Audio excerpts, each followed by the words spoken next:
मित्रों नमस्कार, मैं प्रमोद ब्रह्म भट्ट आपका हमारे नवोत्थान यूट्यूब चैनल में स्वागत कर रहा हूं। आज हमारे साथ स्टूडियो में फिर एक बार जुड़े हैं संजय सिंह ठाकुर जी। कांग्रेस नेता हैं आप और उनका सुदीर्घ अनुभव है कांग्रेस के में जनसेवा का, और वो आज हमसे चर्चा करेंगे रायपुर दक्षिण, जिस पर कांग्रेस से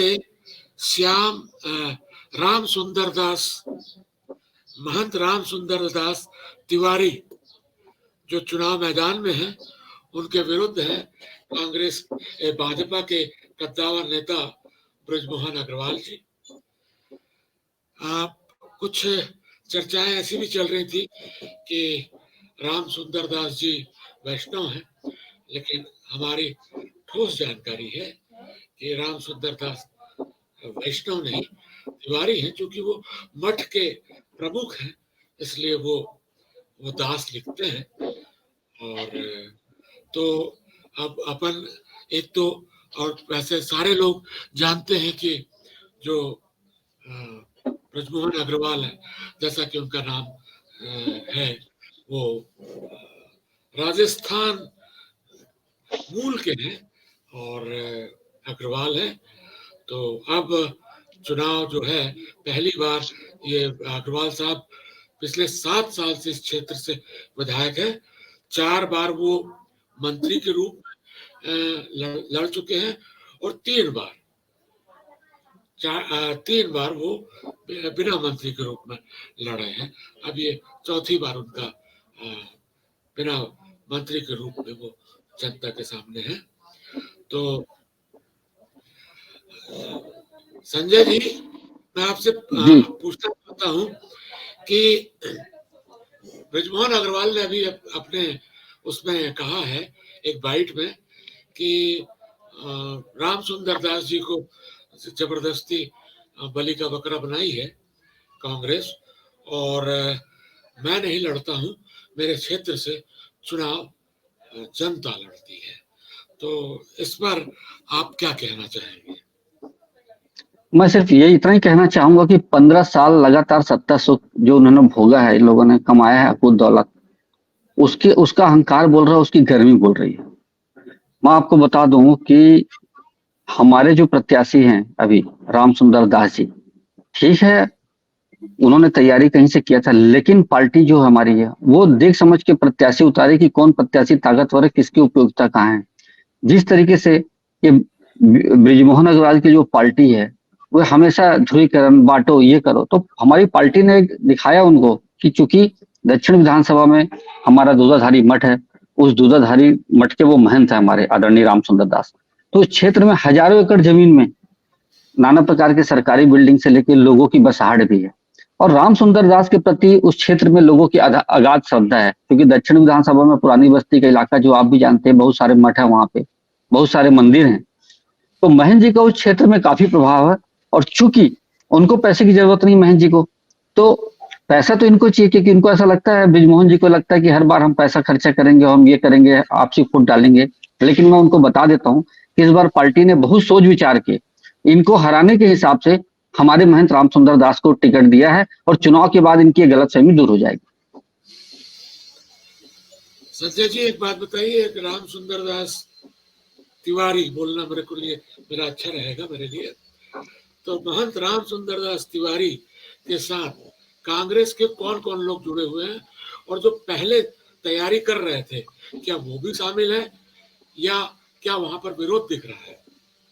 देखिए, हर जगह होता है कि बहुत सारे दावेदार होते हैं तो मतभेद उभरते हैं, लेकिन यहाँ पे मनभेद की कोई बात नहीं। मतलब सबसे बड़ी बात यह है कि जो हमारे बड़े नेता थे, हमारे पूर्व महापौर भाई प्रमोद दुबे जी हैं, या वर्तमान महापौर एजाज ढेबर जी हैं। तो आपको बता दूं कि एजाज ढेबर जी उनके चुनाव संचालक बन गए हैं, प्रमोद भाई से उनके साथ लगातार दौरा कर रहे हैं, हमारे शहर अध्यक्ष गिरीश भाई, उनकी टीम उनके साथ लगातार काम कर रही है। हमारे तमाम पार्षद, मतलब बता रहा हूँ, इस बार कांग्रेस पार्टी जिस तरीके से कार्यकर्ताओं ने भी मन में ठाना है कि ये जो ब्रिजमोहन का जो हवा है, इस हवा को हमको दूर करना है, इसके कारण पूरी पार्टी से लेकर हमारे निचले स्तर के बूथ स्तर तक का कार्यकर्ता भी मन बना चुका है कि ये एक मतन होके कि इस बार ब्रिजमोहन जी की इनके जो हवा है इनको खत्म करना है और ब्रिजमोहन जी को हराना है। देखिए, एंटी इनकम्बेंसी तो पूरे प्रदेश में जो भी विधायक हैं उनके खिलाफ है। खासकर दक्षिण में एंटी इनकम्बेंसी इसलिए भी ज्यादा देखी जा रही है क्योंकि उनके क्षेत्र में काम नहीं हुआ। इसमें इस बार कोरोना काल में भी आप लोग का समय काफी 2 साल तो गया है। तो एक बात बताइए, जो एंटी इनकम्बेंसी है इसका फायदा जो 50-50 है, ये जो 2 साल का कार्यकाल है वो बृजमोहन जी के लिए भी उतना ही है और कांग्रेस के लिए भी उतना ही है। तो इसका फायदा किसको होता दिख रहा है? बृजमोहन जी को दिख रहा है या जैसे आपको मैं बता दूं कि बृजमोहन जी का जो है मामला 50-50 का, आपने कहा कि विधायकों के खिलाफ एंटी इनकम्बेंसी, बिल्कुल आपने सही कहा। आप पिछला 15 साल जब इनकी सरकार थी, ये मंत्री थे, तब भी देख लीजिए कि विकास के नाम पे इन्होंने कुछ नहीं किया है, सिर्फ बतौलेबाजी इन्होंने किया है। पेपर में इनके विज्ञापन आए, पेपर में दिखते रहे, बयान आते रहे, लेकिन ठोस इन्होंने कार्रवाई नहीं किया। चाहे तात्यापारा चौक वाली, भाई हम ये चीज बोलते हैं ये काम नगर निगम का या पार्षद का है, ठीक है, लेकिन विधायक की अपनी भी तो जिम्मेदारी है। विधायक अपनी सरकार से, ये मंत्री रहे हैं, ये फंड स्वीकृत करा के जो चौड़ीकरण का आज मामला हमारा तात्यापारा फूल चौक का इतने साल से पेंडिंग है, ये राजधानी का इन्होंने स्टेशन चौक का हाल यही किया है। तो पूरे शहर का जो कंडम इन्होंने बनाया है, आप देख लिए इनका स्काई वॉक, इनका जीता जीता इनके सरकार का मकबरा है वो, एक प्रकार से मैं कह दूं। तो बृजमोहन जी सिर्फ नाम है, बृजमोहन जी इन्होंने कोई काम नहीं किया है। और निश्चित है लोग तंग आ गए हैं, भाई कितने दिन तक आप किसी को आप बातों से बेवकूफ बनाते रहोगे। तो इस बार लोगों ने मन बना लिया है, मतलब आम जनता ने भी मन बना लिया कि इन्होंने कोई काम करते नहीं है, इनको इस बार हराना है। देखिए, मैं एक बात पूछना चाह रहा हूं कि बृजमोहन जी इस समय एक सन्यासी के चक्कर में फंस गए हैं और व्यक्तित्व के लिहाज से तो क्या प्रभाव पड़ेगा, और जो बृजमोहन की छवि है वो छवि कितनी कारगर आपको दिख रही है क्षेत्र में, आप थोड़ा सा बताइए। देखिए मैं आपको बता दूं, बृजमोहन जी की जो छद्म छवि बनाई गई है, जैसे मोदी जी की बनाई गई, तो बृजमोहन जी की भी छद्म ही छवि है। तो आप देख लीजिएगा इस बार उनका पाला वाकई एक सन्यासी से पड़ा है, एक महन से पड़ा है। उनको जो उनको लगता होगा अरे ये तो ऐसे ही है, क्योंकि वो सन्यासियों को आप जानते हो, सन्यासी को बुलाने में इनको लगता है कि हम सन्यासी को खरीद लेते हैं, सन्यासी जेब में है, ये हम जो करते हैं। तो यहाँ पे बृजमोहन जी को धोखा होने वाला है, क्योंकि उनके सामने एक सच्चा सन्यासी खड़ा है, महन, ताल ठोक के, और निश्चित इनको हराएगा, उनकी गलतफहमी दूर करेगा। देखिए, महंत राम सुंदर दास तिवारी को छत्तीसगढ़ियावाद का कितना फायदा मिल सकता है, ये बताइए। देखिए छत्तीसगढ़ियावाद का फायदा तो निश्चित मिलेगा, क्योंकि उनकी जड़ें उससे मठ से जुड़ी हुई हैं। तिवारी जी यहाँ के निवासी हैं कई पीढ़ियों से, तिवारी जी मठ से जुड़े हैं सबसे बड़े, और मठ पे आस्था पूरे छत्तीसगढ़ वाले लोगों की है। तो कुछ फायदा निश्चित है उसका होगा, भले इन लोग कितने कुछ भी बोले, लेकिन स्थानीयता का फायदा तो मिलेगा ही महेंद्र जी को, उनकी सज्जनता का, उनके आज तक समाज के कामों का मठ के द्वारा उन्होंने, आपको बता दूं कि चाहे नए बस स्टैंड की जमीन हो, वो पूरा उन्होंने मठ की दी है। मतलब चारों तरफ लोगों की बसाहट से लेके बताया ना, दान पुण्य का काम महेंद्र जी लगातार किया है। महेंद्र जी क्या है, देने वाले हैं, महेंद्र जी लेने वाले नहीं है, यहाँ उल्टा है, समझिए आप इस बात को। देखिए, आपको मैं बताऊं कि बृजमोहन अग्रवाल मैनेजमेंट के लिए जाने जाते हैं। उनका जो पूरा चुनाव रहता है वो मैनेजमेंट का खेला होता है। अभी वो 25 वहां के मुस्लिम मतदाताओं को भड़काने के लिए वो 25 कम से 25 से 30 जितना अधिकतम बन सके वो मुस्लिम कैंडिडेट खड़ा करेंगे, ये उनका रिकॉर्ड बताता है। इसके अलावा वो सारे पार्षदों पर डोरे डालेंगे, जैसा पिछले बार राजेश मेरे ख्याल से आप क्या शर्मा कांग्रेस से थे और वो छोड़े थे, आप लोग को निकालना पड़ा। तो ऐसा, ये तो केवल एक उदाहरण है। तो इसको, इससे निपटने के लिए क्या आप सोचते हैं, क्या रणनीति अपनाएगी कांग्रेस? देखिए सर मैं आपको बता दूं डॉक्टर साहब, ये काट की हांडी बार बार नहीं चलती है। लगातार क्या है, आप एक ही तरीके से हरकत कर रहे हो, आप कोई नया तो लाया नहीं हो, उसमें कुछ नया वो किए हो, सेटिंग की। मैं बताया इनको सेटिंग बोल सकते हैं अपन, उनकी सेटिंग तगड़ी होती है, करते हैं।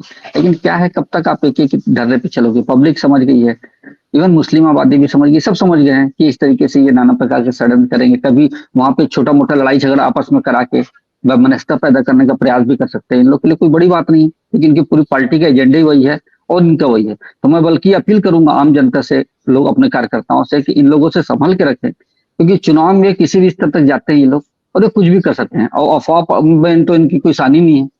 लेकिन अब मैं समझता हूँ कि हमारे कार्यकर्ता भी सतर्क हैं और जनता भी इन लोगों के कारनामों से समझ गई, इनके कारनामे अब इस बार धोखे में आने वाली नहीं है।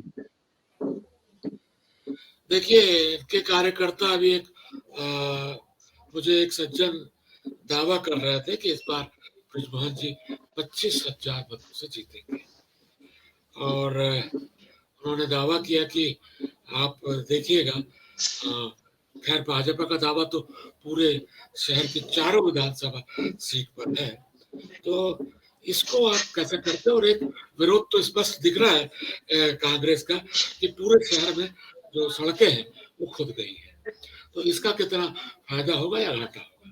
क्योंकि तकलीफ तो चलने में हो रही है। देखिए, आपने जो कहा कि सड़कों का जो मामला है वो ठीक आपने कहा, लेकिन चूंकि कई सारे ऐसे फैक्टर आ गए, बरसात चालू हो गई थी, फिर अमृत जल योजना के साथ हमारे को पाइप बिछाना भी जरूरी था, फिर अंडरग्राउंड हमारी वायरिंग हो रही है। तो कुछ इन सब कारणों के कारण हो सकता है समय हम आगे पीछे कर लिए हों, बरसात का समय रहा हो, तो सड़कें रिपेयरिंग ना हो पाई हो। लेकिन आपको बता दो कि 200 करोड़ रुपए हमारे आचार संहिता से पहले रिलीज हो गए और सड़कों की रिपेयरिंग का काम चालू है। तो हमारी सरकार ने विकास के लिए कहीं पैसा नहीं रोका है। और जो आपको बता दूं, जिन सज्जन ने 25,000 का दावा किया है, वो दावा ये बता रहा है कि बृजमोहन की हालत ठीक नहीं। कारण ये है कि जो बृजमोहन 38,000 से जीतते हैं, 37,000 से, लास्ट टाइम 18,000 से जीते हैं। मतलब इतना हिम्मत करने के बाद, इनको कमजोर प्रत्याशी मानने के बाद, अगर वो सिर्फ 25,000 बोल रहे हैं, कि मान लीजिए कि वो चुनाव हार रहे हैं। और ऐसा नहीं है, वहाँ भाजपा में भी कार्यकर्ताओं में बहुत ज्यादा खुशी नहीं है, उनमें भी नाराजगी है, क्योंकि 15 साल का इनका कार्यकाल इन लोगों को देखा गया है किस तरीके से इन लोगों ने किया है, कार्यकर्ताओं की पूछ परख नहीं हुई है। ठीक है, बेचारे मन मार के आ रहे हैं, उनकी मजबूरी है, लेकिन मन से इनके साथ कोई जुड़ा नहीं है बृजमोहन जी के साथ। और आप देखिएगा टक्कर बड़ी मजेदार होगी और महन जी इनको हराएंगे इस बार।